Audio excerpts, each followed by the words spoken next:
Baiklah, hari ini saya Ibu Santika Mutri dari SMP N1 Labuan Badas ingin mengadakan kegiatan observasi di kelasnya Ibu Dela nantinya.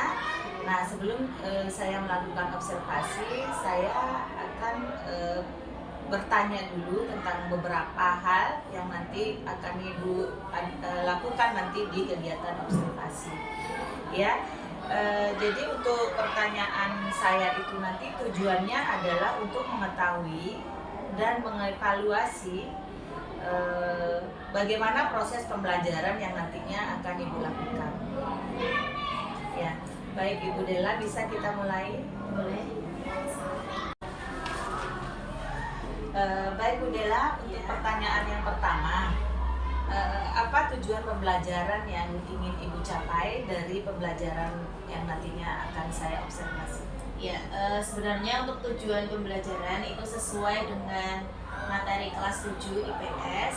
Jadi siswa itu dapat menjelaskan potensi sumber daya alam. Kemudian yang kedua itu siswa itu dapat menganalisis potensi sumber daya alam apa saja yang ada di Indonesia.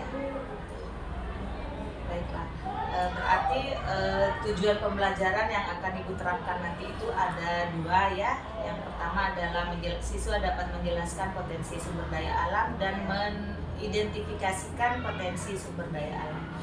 Nah, terus untuk pengembangannya, area pengembangan yang ingin Ibu capai di sini apa sih? Apa yang akan Ibu capai pengembangannya? Yang arti di sini dari pengembangan sikapnya atau pengetahuannya atau keterampilannya, di bagian mana nanti yang akan dikembangkan? Untuk materi ini sebenarnya siswa itu dikembangkan itu tidak hanya pengetahuan tapi juga keterampilan dan juga sikap. Karena siswa itu kan nanti akan dibagi kelompok, jadi kita bisa tahu sikap siswa itu ada yang ego, ada yang enggak, ada yang bisa bekerja sama, ada yang enggak. Kemudian untuk keterampilannya, siswa itu kan nanti akan membuat sebuah LKPD dan di situ ada keterampilan seperti membuat sebuah PowerPoint ya. Jadi PowerPoint, jadi siswa itu nanti akan menggambar, istilahnya akan menggambar apa yang materi yang sudah dijelaskan oleh Terima kasih Bu Dela. Artinya pengembangan di sini bukan saja pengetahuan, tetapi sikap dan keterampilan.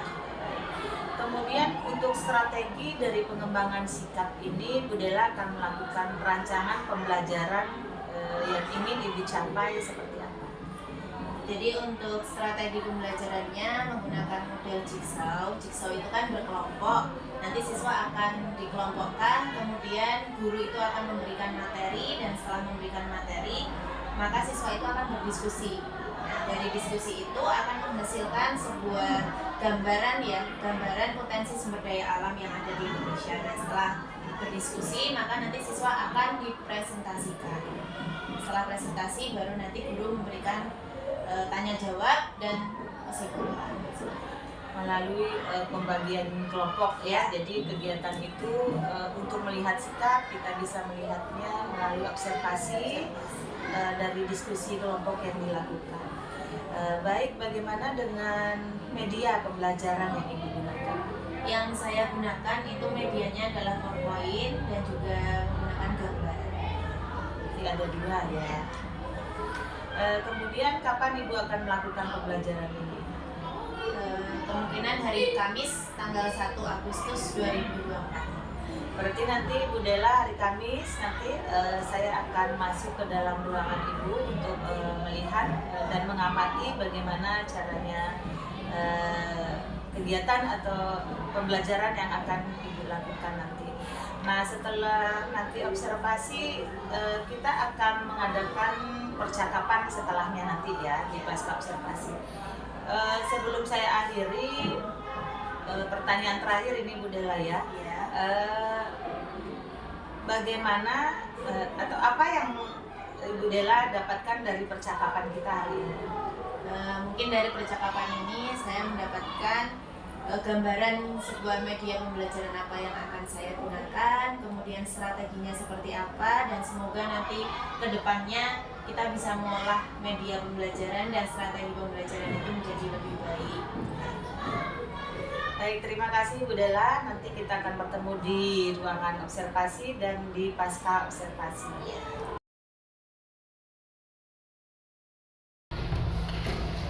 Assalamualaikum warahmatullahi wabarakatuh.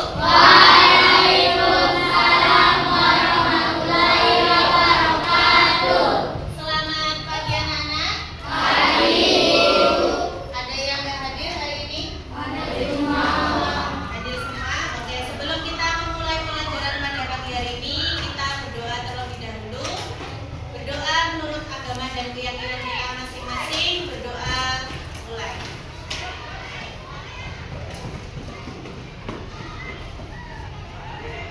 Selesai? Gimana kabarnya semuanya? Baik. Oke, sekarang kita sebelum memulainya kita akan ice breaking terlebih dahulu. Kalau Bu Della bilang tepuk satu, kalian bilang one yes gitu ya. Tepuk satu, one yes. Oke, berarti kalau tepuk dua one two yes yes. Yesnya dua kali. Oke, ulangi. Tepuk satu, one yes. Tepuk dua, one two yes yes. Yang semangat lagi.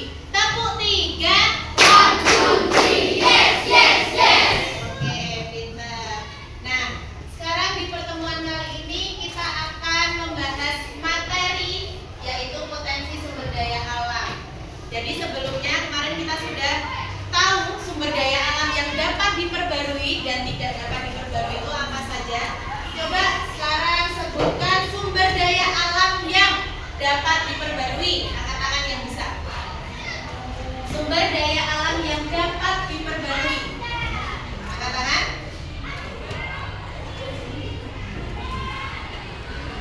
Ya, sumber daya alam yang dapat diperbarui. Kalau emas itu berarti dia tidak dapat diperbarui. Kalau yang dapat diperbarui apa? Ya. Pohon. Oke, satu. Terus lanjut.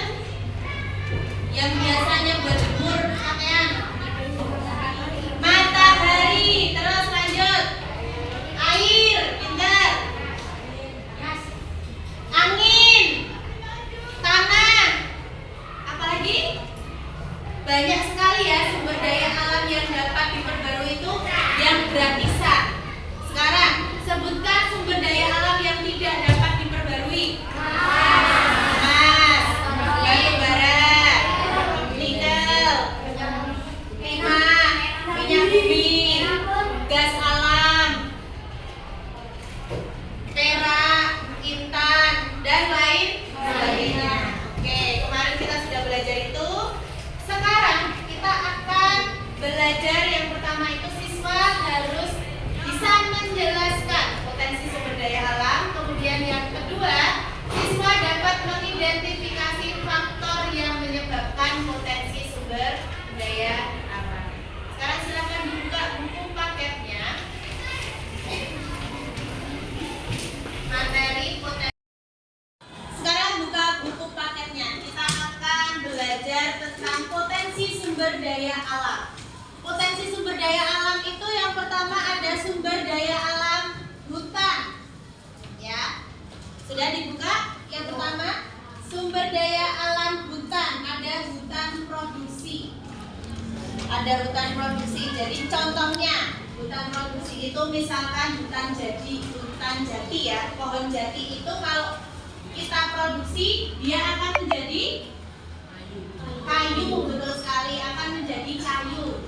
Kayunya kemudian nanti dibikin apa?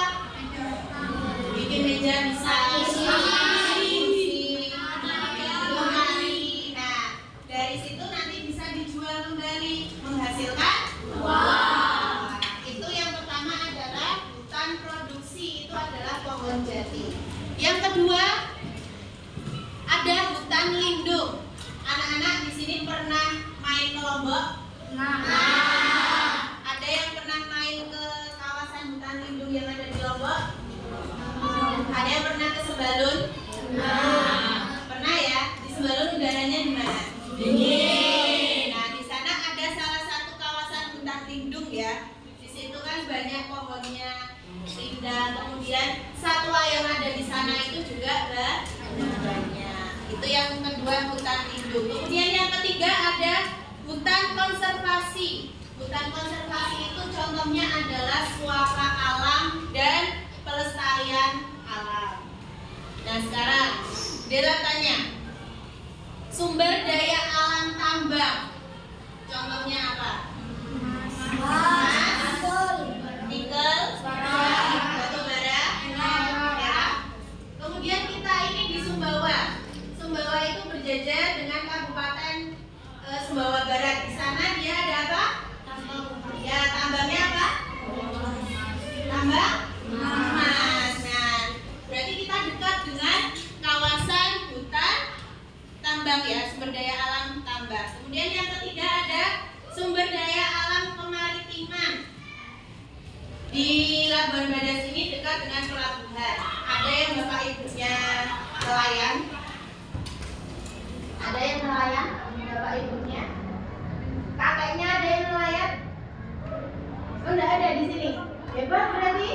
Oh ya, ada satu. Rumahnya di mana? Di Kampung Padang. Oh, berarti ada kakeknya atau neneknya? Kakek nelayan ya. Nah, kalau kemaritiman itu berkaitan dengan laut. Berarti mata pencariannya apa? Mencari ikan. Daerahnya di daerah pesisir. Oke. Selanjutnya kita akan membagi kelompok. Siswa nanti akan dibagi menjadi 3 sampai 4 kelompok per anggotanya ya. Jadi untuk tugasnya nanti silahkan mendiskusikan dampak barang tambang, terutama yang sifatnya tidak dapat diperbarui, kemudian dieksploitasi tanpa memperhatikan pelestarian lingkungan, kemudian upaya apa yang harus kita lakukan untuk menjaga sumber daya alam Indonesia tersebut. Sekarang Bella akan bagi, hitung 1 sampai dengan 4 ya. 1 sampai dengan 4. Kemudian nanti yang dapat nomor 1 angkat tangan. Ini ada berapa? Semuanya 6. Berarti nanti ada 8 kelompok ya, sekitar 8 sampai 9 kelompok. Berhitung dari mulai sini. 4. 1, 2, 4, 2, 3, 4.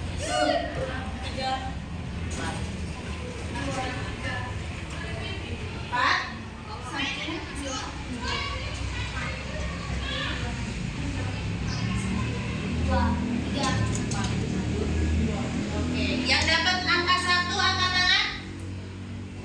Ada berapa orang? Oh banyak ya. Berarti hitung 1 sampai 7 aja ya. Biar per anggotanya itu sedikit. Jadi hitung 1 sampai 7. Diulangi mulai dari sini.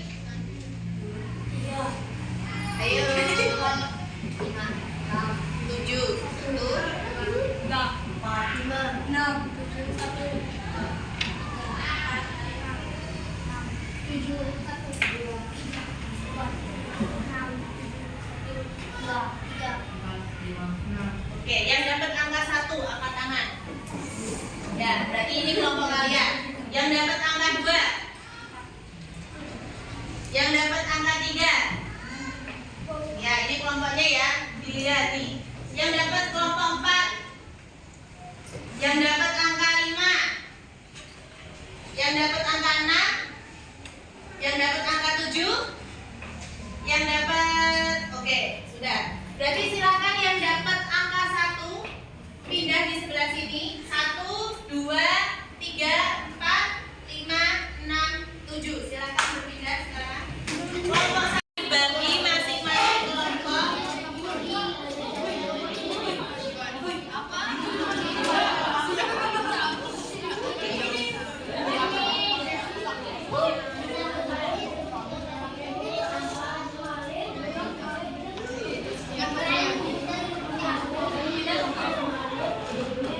Kayak Amerika.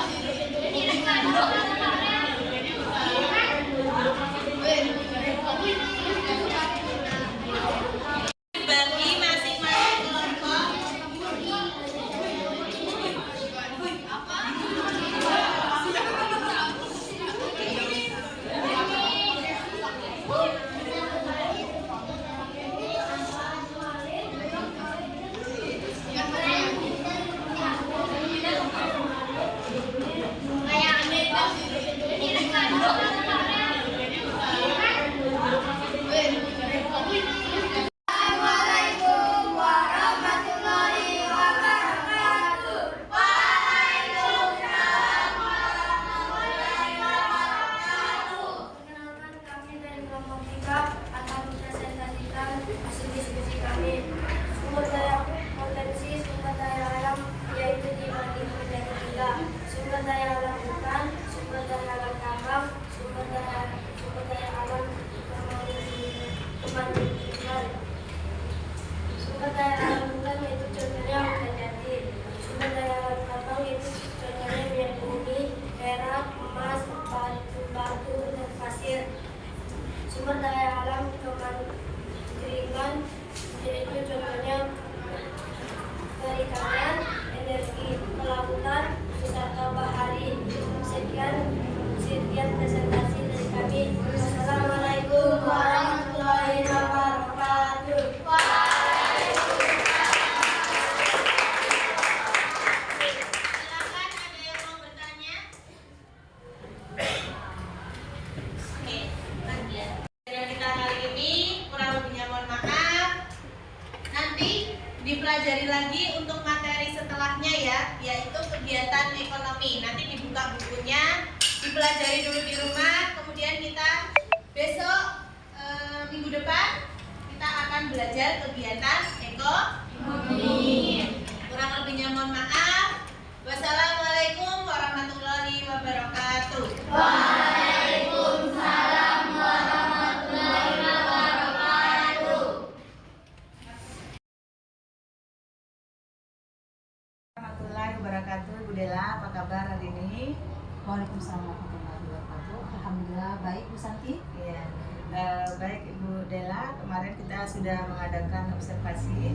Nah, hari ini kita akan mengadakan saya akan memberikan pertanyaan setelah observasi yang sudah Ibu jalankan. Di sini ada beberapa pertanyaan yang akan saya ajukan kepada Ibu Dela. Nanti mohon tanggapannya ya. Ya. Ini pertanyaan yang pertama adalah bagaimana perasaan Ibu setelah melakukan observasi? Ya, terima kasih Bu Santi. Perasaan saya setelah melakukan observasi kemarin itu, saya merasa bangga dan senang menjadi bagian dari tugas yang Ibu lakukan sebagai salah satu teman CGP saya angkatan 10. Nah, dari observasi kemarin itu memberikan kesempatan kepada saya untuk mempelajari hal-hal baru, gitu ya. Saya tertarik dan tertantang untuk memahami lebih dalam tentang observasi yang saya lakukan. Saya lebih fokus, lebih teliti, antusias dan semangat dalam menjalankan observasi tersebut. Baik, terima kasih Bu Dela. Yang berikutnya adalah bisa ceritakan bagaimana pengalaman, apa yang menjadi tujuan Ibu di dalam melakukan pembelajaran tersebut dan daerah pengembangan yang sudah dilakukan. Ya. Jadi tujuan pembelajaran saya pada saat observasi kemarin itu ya, jadi siswa mampu mengidentifikasi sumber daya alam biotik dan abiotik. Nah, adapun area pengembangannya pada observasi kemarin itu yaitu ada 2. Yang pertama adalah kognitif atau pengetahuannya anak-anak, di mana mereka itu mampu untuk mengetahui apa sih yang dimaksud dengan sumber daya alam biotik dan abiotik. Terus yang kedua area pengembangannya itu adalah sikap. Karena nanti di sana pada saat observasi kemarin itu saya adakan diskusi kelompok. Jadi sikapnya anak-anak kita lihat di situ. Tanggung jawabnya apa, terus kerjasamanya, mengeluarkan pendapat dan sebagainya. Baik Bu, selanjutnya menurut Ibu apakah tujuan pembelajaran yang sudah direncanakan sudah tercapai atau belum? Menurut saya tujuan pembelajaran yang saya laksanakan pada saat observasi kemarin sudah terlaksana, sudah tercapai. Kalau bisa diurutkan ini dari angka 1 sampai 10, pembelajaran yang Ibu lakukan kemarin itu sudah berada di poin yang mana? Jadi menurut saya dari urutan 1 sampai 10 saya di posisi ke-8 Bu. Kalau menurut saya ini ya. Berarti masih untuk mencapai 10 itu masih perlu lagi untuk perbaikan ya. Memang tidak semuanya anak-anak ini menguasai pembelajaran yang saya lakukan, jadi masih ada metode-metode lain yang akan saya berikan kepada anak yang belum mencapai ke capaian pembelajarannya. Baik. Menurut Ibu masih adakah hal yang perlu ditingkatkan di dalam proses pembelajaran selain metode yang Ibu sampaikan tadi? Ya. Dari materi yang saya sampaikan tentang sumber daya alam, biotik dan biotik tadi, jadi selain metode pembelajaran yang harus bervariasi juga, tetapi juga ada juga yang harus saya tingkatkan, yaitu tentang media pembelajarannya seperti itu. Kemudian untuk strategi yang dilakukan untuk meningkatkan itu, untuk meningkatkan memperbaiki media ataupun materi metodenya, strategi apa yang bisa Ibu lakukan?